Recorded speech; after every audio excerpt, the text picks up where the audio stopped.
சேலத்தில் 2 பேர் வந்து அக்வாகேர் ஆர்ஓ சிஸ்டம் வந்து வாங்குறாங்க. வாங்கிட்டு அதை யூஸ் பண்ணதுக்கப்புறம் அதில் ஏதோ டிஃபெக்ட் வந்து கண்டுபிடிக்கிறாங்க. கண்டுபிடிச்சதுக்கப்புறம் அதை ஐடென்டிஃபை பண்ணி செலர்கிட்ட வந்து சொல்கிறாங்க, இது மாதிரி விஷயங்கள்லாம் இல்லை இருக்குது, தயவு செஞ்சு எங்களுக்கு வேணாம், மாற்றி கொடுடா அப்படின்ற மாதிரி கேட்குறாங்க. அதுக்கு செல்லரு இந்தா அந்தான்னு சொல்லிட்டு ஓட்டிக்கிட்டே அட்லாஸ்ட் வந்து ரீப்ளேஸ்மெண்ட்டே பண்ணல. அதுக்கு கன்சியூமர் கோர்ட் ஒரு பெரிய அடியை போட்டாங்க. ஆக்சுவலி அந்த ஒரு ப்ராடக்டோட காஸ்ட்டு 20,000. ஆனால் செல்லர் வந்து பெனால்ட்டி கட்டினது 60,000. இந்த ஒரு ப்ராடக்டை மேனுஃபேக்சரிங் பண்ண அந்த கம்பெனிக்கும் சேர்த்து 20,000 பெர் ஹெட் வந்து கன்சியூமர் கோர்ட்டு பெனால்ட்டியை போட்டு ஃபைனாக போட்டாங்க. என்ன இருந்துச்சுன்னு தெரிஞ்சுக்கணுமா? நம்ம வீடியோ ஃபுல்லாக பாருங்க, ஸ்கிப் பண்ணாம பார்த்துட்டே இருங்க.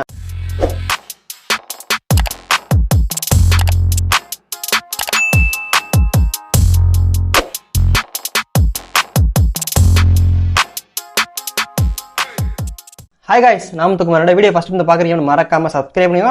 ஒவ்வொரு சப்ஸ்கிரைபரும் இங்கிலீஷ் அங்கிச்சு எனக்கு ஒரு மோட்டிவேஷன் இருக்கும், நல்ல கண்டென்ட் நம்ம சப்ஸ்கிரைப் கொடுக்கணும் ஒரு மோட்டிவேஷன் இருக்கும். ஸோ என்னோட சேனலை மறக்காம சப்ஸ்கிரைப் பண்ணுங்க, என்னோட வீடியோ நிறைய பேருக்கு வந்து ஷேர் பண்ணி விடுங்க. சேலம் மாவட்டத்தில் 2 பேர் வந்து அக்வாகேர் ஆர்ஓ சிஸ்டம் வந்து வாங்குறாங்க. 2 பேர் வந்து அங்கே இருக்க ஒரு கடையில் போயிட்டு வாங்குறாங்க. இந்த மாதிரி 6 லிட்டர் கேட்டு வாங்குறாங்க. ஆனால் ஆக்சுவலி அந்த செல்லர் கொடுத்தது 4 லிட்டர். 2022 ஆகஸ்ட் மந்தில் பிரேமா வந்து பெல்லுக்குறிச்சியிலிருந்து செங்கோட்டையன் வந்து கவுண்டமணிபாளையம், இவங்க 2 பேருமே வந்து அந்த ஒரு கடையில் இந்த ஒரு 6 லிட்டர்னு கேட்டு 4 லிட்டர் ஆர்ஓ பியூரிஃபையரை வந்து வாங்கிட்டு போகிறாங்க. 2022 ஆகஸ்ட் மந்தில் வாங்கிட்டு போகிறாங்க. போயிட்டு யூஸ் பண்ணுறாங்க, ஃபிட் பண்ணுறாங்க. எல்லாத்துமே ஃபிட் பண்ணி எல்லா சார்ஜும் டோட்டலாக சேர்த்து நியர்லி ஒரு 20,000 வருது. இதில் மிகப்பெரிய விஷயம் என்னென்னா, அந்த கஸ்டமர் 2 பேர் இருக்காங்கல்ல, அவங்க எல்லாத்தையுமே டாக்குமெண்ட்டாக ப்ரூஃபாக வந்து எடுத்து வச்சுருக்காங்க. இப்போ நார்மலாக நம்ம ஒரு ப்ராடக்ட் வாங்குகிறோன்னா இப்போ இருக்க பீப்புள்ஸ் எல்லாமே வந்து அது வீடியோ மாதிரி எடுத்து போடுறேன்ற மாதிரி எடுக்கிறது, அன்பாக்சிங் வீடியோ, எல்லா வீடியோவும் வந்துடும். ஆனால் 2022 அவங்களுமே அது மாதிரி சில விஷயங்களை பண்ணி வச்சுருக்காங்க. இது மாதிரி எங்கள் வீட்டில் வந்து புதுசாக நாங்கள் வந்து பியூரிஃபையர் வாங்கியிருக்கோம் அப்படின்ற மாதிரி அது அன்பாக்சிங் வீடியோவிலேருந்து ஃபிட் பண்ணுற வீடியோவிலேருந்து எல்லாத்தையும் எடுத்து வச்சுருக்காங்க.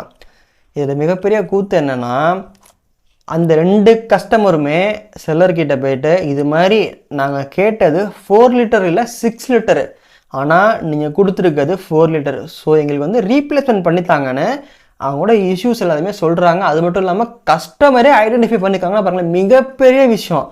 இப்போ இருக்க பீப்புள்ஸ் எல்லாமே வந்து சாதாரணமாக ஒரு கடைக்கு போகிறோன்னா என்ன பண்ணுவோம், ஒரு ப்ராடக்டை கேட்போம், அந்த ப்ராடக்டோட ரேட் எவ்வளோன்னு கேட்போம், இல்லை எங்களுக்கு இதோட கம்மி பண்ணி கொடுங்கன்ற மாதிரியும் கேட்போம். அதையும் செல்லர் வந்து கம்மி பண்ணி கொடுப்பார் ஒரு சில பேர். ஆனால் நம்ம கேட்ட ப்ராடக்ட் தானா, நம்ம கேட்ட குவான்டிட்டி இருக்கா அப்படின்ற மாதிரி யாருமே பார்க்கவே மாட்டோம். அது மட்டும் இல்லாமல் இப்போ ஃபுட்டு திங்ஸ்லாம் வாங்குகிறோம் அப்படின்னா அதோட மேனுஃபேக்சரிங் டேட் என்ன, அதோட எக்ஸ்பிரி டேட் என்ன, எதையுமே நம்ம பார்க்குறதே கிடையாது. நம்ம ஒரு ப்ராடக்ட் வேணும்னா காசை கொடுக்குறோம், அந்த ப்ராடக்ட் வாங்குறோமா, வண்டி எடுத்தோமா, ரைட்டுன்னு வீட்டுக்கு போயிட்டே இருப்போம். இங்கே தான் நம்ம பண்ணுறது மிகப்பெரிய தப்புன்னு சொல்லுவேன்.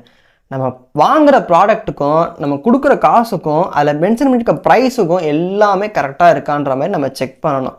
எல்லாமே ப்ராப்பராக இருக்கான்னு செக் பண்ணணும். ஏதாச்சும் ஒரு டீட்டெயில்ஸ் தப்பாக இருந்தால் you have a rights to raise a complaints in consumer கோர்ட்டில் நீங்கள் கம்ப்ளைண்ட் பண்ணலாம். ஆனால் உங்களுக்கு தேவை ப்ராப்பரான டாக்குமெண்ட்ஸ் வேணும். நீங்கள் கொடுத்ததுக்கான காசு கொடுத்ததுக்கான டாக்குமெண்ட்ஸ் வேணும். எல்லாத்தையுமே ஃபைல் பண்ணி வித்தின் 2 இயர்ஸ்க்குள்ளே எல்லா டாக்குமெண்ட்டும் நீங்கள் ப்ராப்பராக வச்சுருந்து நீங்கள் ஃபைல் பண்ணிங்க கேஸ் ரிஜிஸ்டர் பண்ணிங்கன்னா கண்டிப்பாக உங்கள் கேஸ் வந்து ஹியரிங்க்கு வரும். சேம் திங் அதே மாதிரி தான் இங்கேயும் நடந்திருக்கு. அந்த சேலம் மாவட்டத்தில் 2 பேர் வாங்கினாங்களே, அவங்க வாங்கி யூஸ் பண்ணி எல்லாமே ஐடென்டிஃபை பண்ணிட்டாங்க. பண்ணிவிட்டு செல்லரை ரீச் பண்ணி கேட்குறாங்க, கடைக்கே போய் கேட்குறாங்க, எங்களுக்கு ரீப்ளேஸ்மெண்ட் பண்ணி தரீங்களா, நாங்கள் டிஃபெக்டிவ் கண்டுபிடிச்சிட்டோம், ஸோ நீங்களே மாற்றி கொடுத்தா நல்லதுன்ற மாதிரியும் கேட்டிருக்காங்க. இப்போ பொதுவாக ஒரு கடையில் போய் கேட்குறோன்னா என்ன சொல்லுவாங்க, இல்லைங்க நீங்கள் வேறு ஏதோ ப்ராடக்டை மாற்றி காமிக்கிறீங்க, இந்த ஒரு பொருள் எங்கள் கடையிலே இல்லைங்க, எப்படிங்க நீங்கள் இந்த பொருள் வந்து சொல்லுவீங்க அப்படின்ற மாதிரி நிறைய பேர் வந்து சொல்லுவாங்க. இது வந்து ஒரு சாதாரணமாக ஒரு ஓனரோ இல்லை செல்லரோ சொல்கிற ஒரு பதில். ஆக்சுவலி கஸ்டமர் சைட்லேருந்து பார்க்கும்போது அவங்க எல்லா ப்ரூஃபுமே டாக்குமெண்ட் வரைய வச்சுருக்காங்க. ஸோ ரீப்ளேஸ்மெண்ட்டும் கேட்டிருக்காங்க. ஆனால் அந்த ஒரு செல்லர் தர முடியாது அப்படின்ற மாதிரி டினைட் பண்ணியிருக்காரு. சரி, நீங்கள் சொல்கிறத சொல்லிட்டீங்கல்ல, நான் பண்ணுறதை பார்த்துக்கிறேன் அப்படின்ற மாதிரி அந்த பிரேமாவும் செங்கோட்டையனும் வந்து 2024 2 பேருமே டாக்குமெண்ட்ஸ் கரெக்டாக இருக்குது. அதனால கன்சியூமர் கோர்ட்டில் கேஸை ரிஜிஸ்டர் பண்ணுறாங்க. அந்த செல்லருக்கு வாடா மாப்பிள்ள பார்த்துக்கலாம் அவனே அப்படின்ற மாதிரி கேஸை ரிஜிஸ்டர் பண்ணுறாங்க. ரிஜிஸ்டர் பண்ணிவிட்டு கேஸ் வந்து நாமக்கல் டிஸ்ட்ரிக்ட் கோர்ட்டில் வந்து ஹியரிங்க்கு வருது. வர்றப்ப ஜட்ஜாக இருக்கவங்க வந்து வி ராமராஜ் அப்படின்றவங்களும் இன்னும் 2 பேர் வந்து இருக்காங்க, ஜட்ஜாக இருக்காங்க. அந்த நார்மலாக ஒரு கோர்ட்டில் வந்து இப்போ 2 தரப்புலையும் வந்து கேள்விகள் கேட்கப்படும். என்ன சொல்கிறாங்க, என்னென்ன பாயிண்ட்ஸ்லாம் சொல்கிறாங்க, யாருது வந்து கரெக்டாக இருக்குது, யார் பொய் சொல்கிறா, எல்லாத்தையுமே வந்து அங்கே இருக்க ஜட்ஜஸ் எல்லாமே வந்து நோட் பண்ணுவாங்க, சில கேள்விகள் கேட்குவாங்க. இது மாதிரி கன்சியூமர் கோர்ட்டுக்கு வந்து நீங்கள் அட்வொகேட் யூஸ் பண்ணலாமான்னு கேட்டால் நாட் நெசசரி. உங்களுக்கு வேணும்னா நீங்கள் வந்து யூஸ் பண்ணிக்கலாம். இப்போ 2 சைடில் இருக்க வாதங்கள் எல்லாத்தையுமே கேட்டதுக்கப்புறம் கஸ்டமராக இருக்காங்களா, அந்த கஸ்டமர்ஸ் வந்து எல்லா டாக்குமெண்ட்டும் ப்ரூஃபோட அந்த ஒரு ஜட்ஜுக்கிட்ட வந்து காமிக்கிறாங்க. எப்போ வாங்கினேன், எப்போ இன்ஸ்டலேஷன் பண்ணேன், எவ்வளோ முதற்கொண்டு வீடியோ முதற்கொண்டு எல்லாத்தையுமே காமிக்கிறாங்க. ஆக்சுவலி 4 லிட்டர் கொடுத்துருக்காங்க, நாங்கள் வந்து 6 லிட்டருக்கு பே பண்ணி வாங்கியிருக்கோம், நாங்கள் ரீப்ளேஸ்மெண்ட் கேட்டிருக்கோம், ஆனால் செல்லர் தர முடியாதுன்ற மாதிரி செல்லர் மேலே தான் அந்த கன்சியூமர் கோர்ட்டில் கேஸை ரெஜிஸ்டர் பண்ணியிருக்காங்க. இப்போ என்ன ஆச்சுன்னா அந்த ஜட்ஜ் என்ன சொல்லிட்டாருன்னா கடைசியாக வந்து ஒரு தீர்ப்பு வந்து கொடுத்துருக்காரு.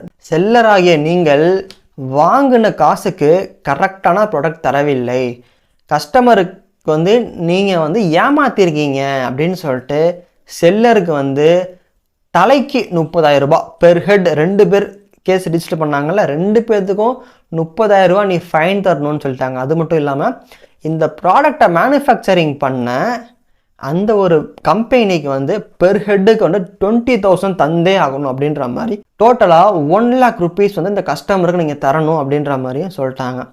இப்போ நம்மளும் வந்து நமக்கு ஏதாச்சும் டிஃபெக்டிவ் கண்டுபிடிக்கிறோன்னா கன்சியூமர் கோர்ட்டில் கேஸ் ரிஜிஸ்டர் பண்ணலாமான்னு கேட்டால் தாராளமாக பண்ணலாம். நீங்கள் வாங்குகிற ப்ராடக்டில் அஸ் ஏ கஸ்டமராக நீங்கள் வந்து கேஸ் ரிஜிஸ்டர் பண்ணலாம். ஆனால் ஒரு செல்லராகவோ இல்லை ஒரு ரீட்டைலராகவோ இல்லை வாங்கி விற்கிறவங்கள, அதை ரீட்டைலர் ரீசேலராக இருந்தீங்கன்னா நீங்கள் கேஸை ரிஜிஸ்டர் பண்ணவே முடியாது. நீங்கள் வாங்கி உங்கள் யூஸுக்கு நீங்கள் வாங்குறப்ப நீங்கள் வந்து கேஸ் வந்து ரிஜிஸ்டர் பண்ணலாம். அது மட்டும் இல்லாமல் ஒரு கேஸ் ரிஜிஸ்டர் பண்ணணுன்னா வித்தின் 2 இயர்ஸ்க்குள்ளே எல்லா டாக்குமெண்ட்டும் நீங்கள் ப்ராப்பராக வச்சுருக்கணும். ப்ராப்பராக வச்சுருந்து நீங்கள் ஒரு போஸ்ட் மாதிரி அந்த ஹெட் ஆஃபீஸ்க்கு வந்து டெல்லியில் இருக்குது, நீங்கள் அந்த ஹெட் ஆஃபீஸ்க்கு வந்து நீங்கள் போஸ்ட் மூலியமாகவும் கேஸை வந்து ரிஜிஸ்டர் பண்ணலாம். உங்களுக்கு நடந்த விஷயங்கள் எல்லாத்தையுமே அதில் நீங்கள் ப்ராப்பராக எழுதி யார் மேலே கம்ப்ளைண்ட் கொடுக்குறீங்க, அவங்க அட்ரஸ்ஸு, நீங்கள் கம்ப்ளைண்ட் கொடுக்குறீங்கன்னா உங்கள் பேர், உங்கள் அட்ரஸ்ஸு எல்லாத்தையுமே அதில் ப்ராப்பராக ஃபில் பண்ணி நீங்கள் வந்து போஸ்ட் பண்ணணும். இதில் நிறைய விஷயங்கள் இருக்குது. கன்சியூமர் கோர்ட்டில் வந்து நம்ம என்னென்ன விஷயத்துக்கு ரிஜிஸ்டர் பண்ணலாம் கேஸ் அப்படின்ட்டு நிறைய விஷயங்கள் இருக்குது. இது எல்லாத்தையுமே வந்து நான் அப்கமிங் வீடியோஸில் டீட்டெயிலாக வந்து போடுறேன். Okay bye, love you all, take care. நாளைக்கு வேற ஒரு இன்ஃபர்மேஷன் வீடியோட சந்திப்போம். Bye bye.